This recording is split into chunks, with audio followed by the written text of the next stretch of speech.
Hey guys, Mr. McSweeney here to help you with the Family Tree Project. So next week we're going to be working on the Family Tree Project over the course of 4 days.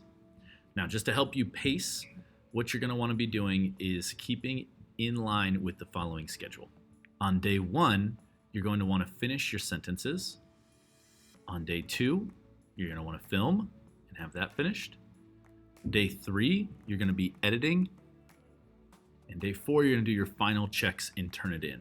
So let's talk about what I'm looking for in this video about your family tree. You're going to be writing 10 sentences about 5 family members. One of those family members can be a pet. The reason I'm not requiring a pet is because it's going to be hard to write 10 sentences about a pet. However, if you want to include just the 5 sentences you have or just a little information about your pet for fun at the end, feel free to do that. So your video should be a max of 4 minutes long. If it's possible, please add pictures of your family members to kind of help make your video more interesting and to move the story along a little bit better. You get bonus points if your family members speak in Spanish and describe themselves. You're going to need to give them those sentences, and if it's them describing themselves, it's going to switch back to yo. So instead of saying él or ella es, if it's that person describing themselves, they're going to say yo soy. I'm going to have a Schoology assignment for you to turn this in on. Also, keep in mind it doesn't have to be your real family, so in case you want Batman to be your uncle, totally fine with that. You're good to go. So let's talk about the sentences you should include in this. So you need to have their name, where they're from, where they live, how old they are, their birthday, 3 interesting facts about them, an example with Gustar, and something about food. You can mix and match those and get those to work however you want. You're just going to get 10 sentences. If you say more than 10 sentences about people, then that gives me more examples to choose from. Make sure they're grouped appropriately.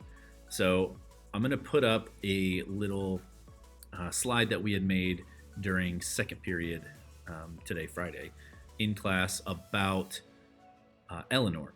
And so this is written out. It's kind of out of order, kind of wacky. And so what we did is using the similar colors to group them and kind of put things together, I would rearrange this based on those colors. So like the green circles need to go together. The purple underlines need to go together. The red underlines need to go together. And then with that blue arrow, I would just switch those. So that is going to give me my sentences. So let's go ahead and do an example of this. I'm going to read these sentences about Eleanor and throw up some pictures and show you exactly how you can complete this. Mi hija se llama Eleanor. Ella es de Jupiter, Florida. Ella vive en Vinings, Georgia. Ella tiene 3 meses. Su cumpleaños es el 9 de julio. Ella es pequeña.